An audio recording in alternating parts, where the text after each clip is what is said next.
Hey guys, welcome back. Today we're out the range to do a little bit of shooting and have some fun. Jason and I have been suffering through the flu bug for the last week or so, and we really needed to get outside, get some fresh air, and of course have some fun. But in doing so, I wanted to grab something that you guys might find interesting, and that something that I think you might find interesting is the Steyr Gb Pistol. This 9mm handgun is a gun from the 80s, another reason why I love it so much, that was entered into the Austrian military trials and the US military trials. This handgun fires from an 18-round double-stack magazine, and so it's a full double-stack mag. It doesn't come to a single point like most of the other guns out there. The VP70Z uses a double-stack, and it has some very interesting features, which we'll talk about. To make the gun ready for firing, just pull the slide to the rear after inserting the magazine. You have a hammer drop safety here, but as soon as you release it, it pops right back to the fire position, so I technically say the gun doesn't have a true safety, manual safety, and now it's a double-action, single-action pistol. All right, so let's do some shooting, have some fun this afternoon, see if we can't get over this flu bug, and get back up on our feet and get more videos rolling for you guys. All right, first 18 rounds this morning.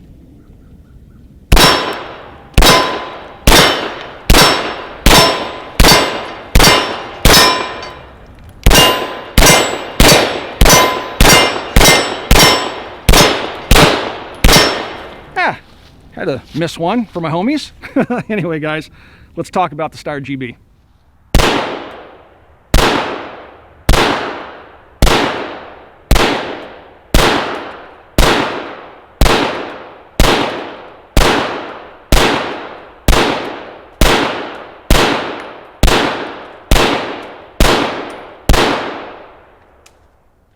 This is how the Steyr Gb shipped from the factory. This is its original box.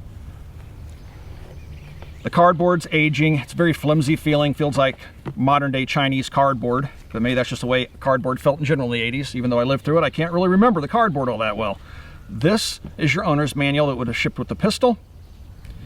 Inside you'd find the handgun with one magazine inserted, a spare magazine, and a cleaning kit. Go ahead and take the pistol out of the box. And this velvety material is actually kind of cheap feeling. It's a very thin plastic insert that has some spray-on red velvet type material. Looks good, presents well, but you know, it's rather cheap. All right, let's get the box out of the way here, and then we'll field strip the handgun. Field stripping the GB is very simple. First, I'm going to go ahead and drop the magazine out, and it has a magazine release that's, you know, what most people call an American style mag release. Hit that with your thumb, magazine will pop right out. Now I'm going to check to make sure the weapon's clear. It's all clear. I'm going to leave that hammer back. Now that I have checked, made sure the weapon's clear, have the magazine out of it, I just rotate this takedown lever right here that's just above the trigger. It's not like a Beretta that requires you to push a button to unlock the mechanism. You just simply push down. And once it swings all the way forward, that releases the nose cap. So now the nose cap is free to turn. You can turn the nose cap, you'll feel it unlock, pull it forward, and it comes out. This is part of the gas brake system. It's integral to its operation, and we'll show you that here in a minute. Now you can just hold the gun like that, and the recoil spring will pop right out. Now it's just like any other fixed barrel pistol, like the Makarov or the Walther PP. You simply pull the slide to the rear, lift up, and push it forward, and it pulls apart. Now we take a look at the inside of the gun. If you look around the barrel, there are these ports. There's two that I can see. There's one right here and another one on the bottom. There's two ports which vent propellant gases into this piston cup. And you'll notice that this looks like a piston in a car, but there are no rings on it. This little cup sets over that piston just like that when it's in the locked up position. So as the bullet passes down the barrel, propellant gases expand in this little gas chamber, pushing the slide closed, hence the name gas brake or Gasbremse. I don't speak German very well, so I apologize if I butchered that. But the gas brake system, so it's pushing the slide forward, it's braking its travel to the rear. It wants to go rearward because of the recoil forces. It can't as long as the pressure remains high in the barrel. As soon as the bullet exits the barrel, gas pressures drop off, and now it can recoil rearward. All right, then the magazine will eject the spent case. The magazine will push up the next round, and the slide will go home, and the recoil spring will push everything back into battery, and now it's set up for the next shot. So it's pretty simple how that gas brake system works. Now, I also brought out a P7 to show you the similarities. It's the exact same concept, just different execution.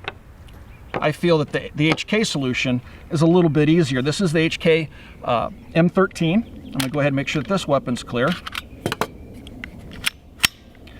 Now to field strip this, I've already shown this in video, you just have a button right here. You push on the button, pull to the rear, lift up, and it comes apart.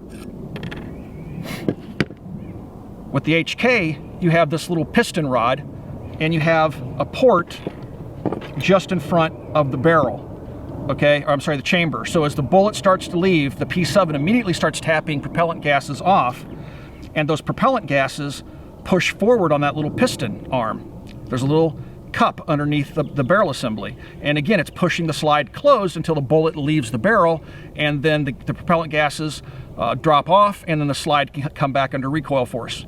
So again, you can see that they're very similar in concept, but two completely different designs.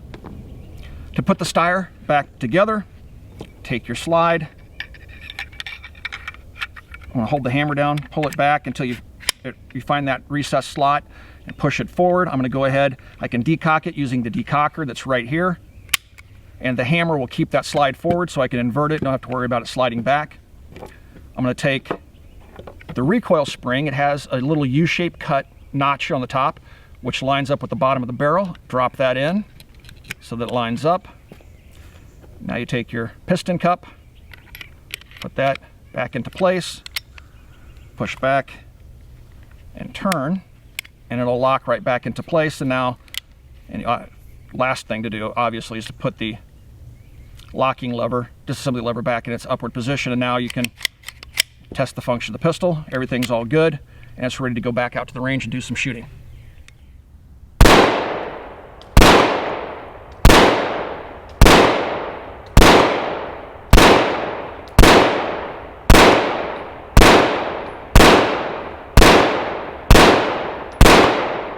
As I had mentioned in the opening of the video, the Steyr Gb went up against other handguns in the Austrian military trials, and it lost to an upstart that was known for making plastic handled knives, bayonets. And that company is, of course, Glock. Glock introduced the Glock 17 into the military trials and won. The Glock, as we already know, has a polymer frame, and it fires from a 17-round magazine. It's striker fired, has no manual safety, and yeah, this little gun went on to be the plastic fantastic that set, you know, pretty much the expectations of what a fighting handgun would be from the early 80s to present. I mean, to this very day, the Glock is probably one of the most popular handguns worldwide. So it's not surprising that the Steyr Gb lost out to it. Now, Steyr thought it was a shoo-in for the military contracts. They didn't expect this little upstart company to come out of nowhere with the handgun design that would beat them, you know, a gun company that had been around for a long, long time, but they did. And it's not surprising, really, because the Steyr Gb, in my experience, isn't exactly a 100% reliable handgun. It can be a little bit finicky, but it is made in some unique ways. And when I say that, the top half is machined, the lower half is actually made out of a very thin stamping of sheet metal, and you can see the welds inside the pistol grip, and then it has polymer grip panels. But then they've applied this crinkle finish, which is very reminiscent of the Sterling finish. Sterling SMG, the submachine gun, has that crinkle finish. And so it's a very thin sheet metal stamping, and it's lightweight. It almost feels like a polymer, but it's not. And so it's very similar in size and weight to the Glock with its polymer frame, and it uses the gas delay system. Whereas the Glock uses the Browning action, which when you watch the Glock as you push rearward on it, see how the barrel and slide move together? That little brief moment where they're moving rearward together gives the bullet enough time to get out the end of the barrel, pressures to drop off to a safe level so the breech can open. Well, as we'll show you in this video, this gun does things a little bit differently. It uses a gas brake system, which is what GB stands for, and that's how it delays it, and it's very similar to the HK P7. Same in concept, but a different implementation. And so this little gun is really, really quite interesting for those reasons. So what happened to it in the US military trials? Well, I don't know. I didn't really follow the trials all that closely. Those were going on when I was a kid. But if I remember right, the GB was eliminated fairly early on. And it came down to the SIG and the Beretta M9 or the Model 92 that won the contract. So that was pretty much the death toll for the Steyr Gb pistol. It lost those military contracts. They couldn't gin up much interest anywhere else in military and law enforcement circles. And the handgun didn't sell that well in the civilian marketplace. And so for all those reasons, it kind of petered out and went into history around 1988. So that's a pretty interesting history. It's kind of a sad story about the handgun, but it still makes it a very interesting collectible to add to your collection.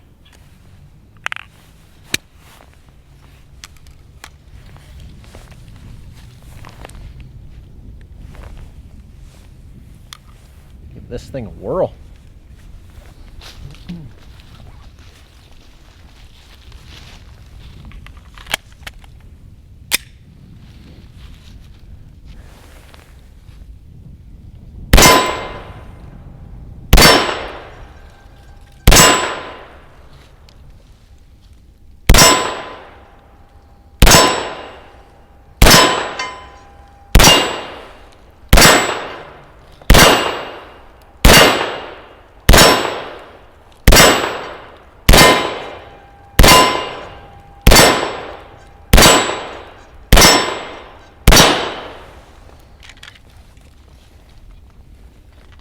I have to say, I really like the trigger on this thing.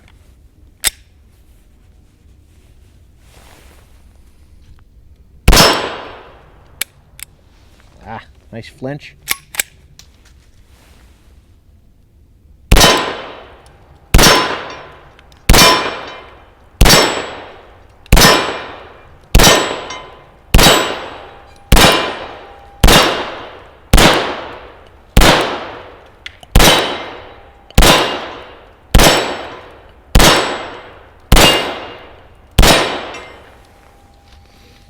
Well, when I do my part, it shoots pretty good. Definitely getting a little hammer and slide bite from it. My nice big hands, but all in all, neat pistol to shoot. The P7 and the GB share that commonality of using a gas brake system. In the case of the P7, we have the gas being tapped off immediately in front of the chamber, and that heat from those propellant gases is vented down into a gas cup down here for the piston, and that's just above the shooter's firing finger. In earlier versions of this handgun, you didn't have the polymer heat shielding that you see here on this M13 pistol. And without that polymer shielding, holding the gun and firing it after firing 5, 6, or 7 magazines becomes extremely uncomfortable. Even with the heat shielding and the polymer trigger, this gun becomes uncomfortable to shoot after 5 or 6 magazines. But the upside to the P7 is I found that the P7 is more reliable than the Steyr. Now the Steyr, as we've shown you, does things differently. It has its gas piston system out here at the end of the barrel. So it has the benefit of being able to use the slide as a heat sink, the barrel itself as a heat sink, and it doesn't transmit the heat as readily to the shooter's finger or hand as the P7 does.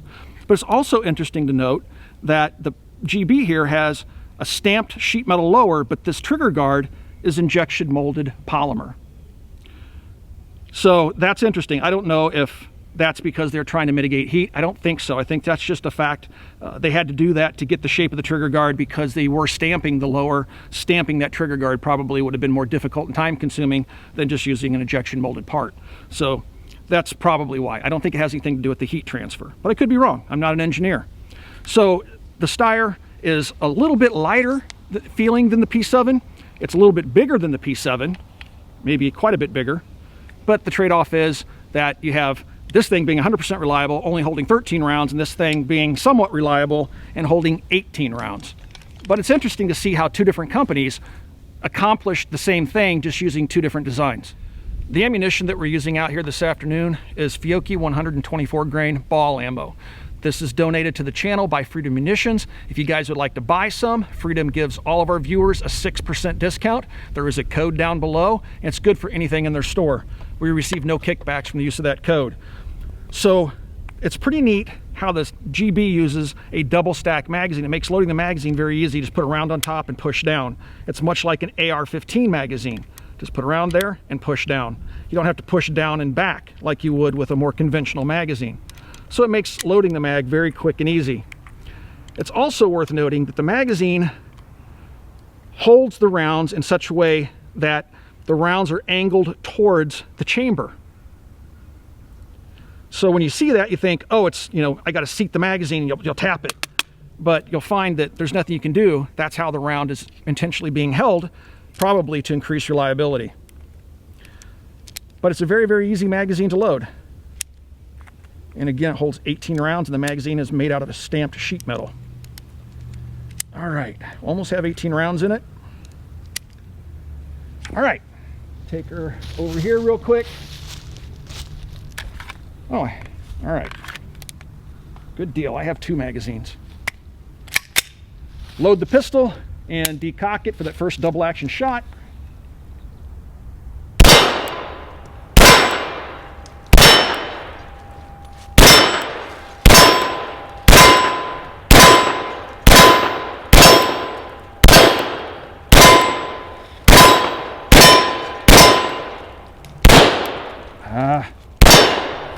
Dang it, I always have to give one to my homies. I'm still weak, guys, from that flu bug. I just want to get out of here and go lay down now. But the recoil impulse on this thing is considerably different than the H&K. It's not as abrupt. It feels like it's a larger handgun just in general, even though the P7, I think, outweighs it by just a little bit. It's a surprisingly pleasant handgun to shoot. Has a 3-dot sight system.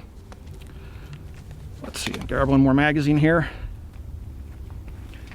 And the slide stop is contoured as a slide release as well, so you can put a full magazine into it, just let the slide go home, and the gun's ready to fire again. And there we go. Perfect example. That felt surprisingly weird. Yeah, the gun just totally failed to pick up another round, and I could feel it.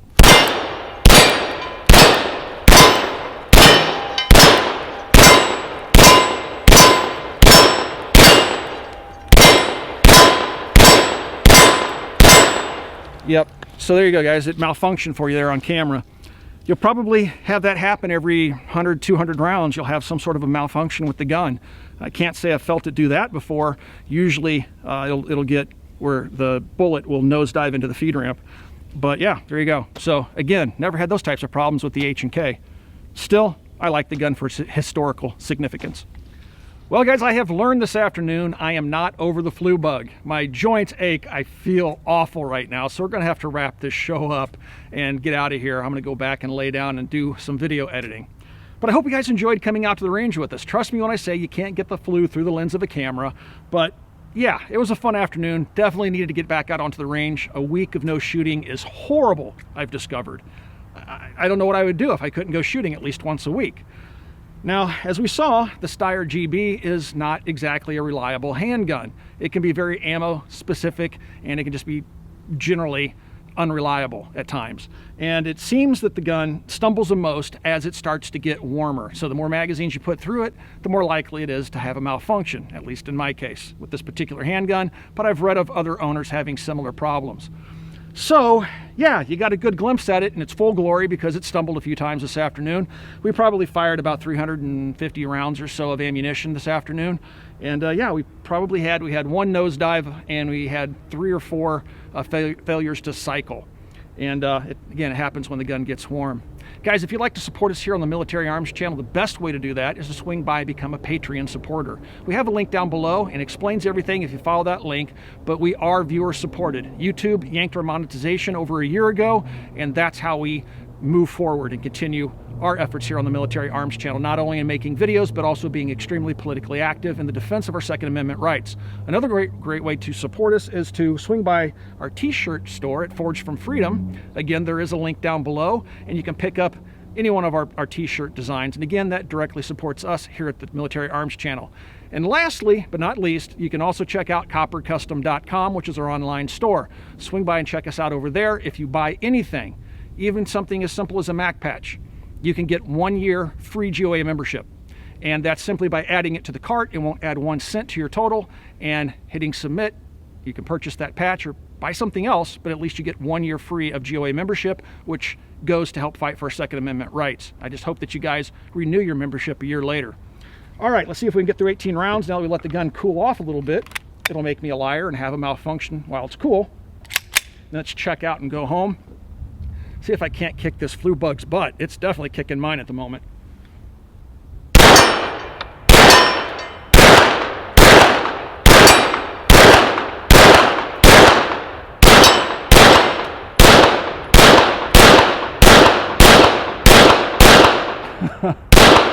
Oh, guys, I can't even hold on to the handgun. I gotta go home. We'll see you guys in a few days.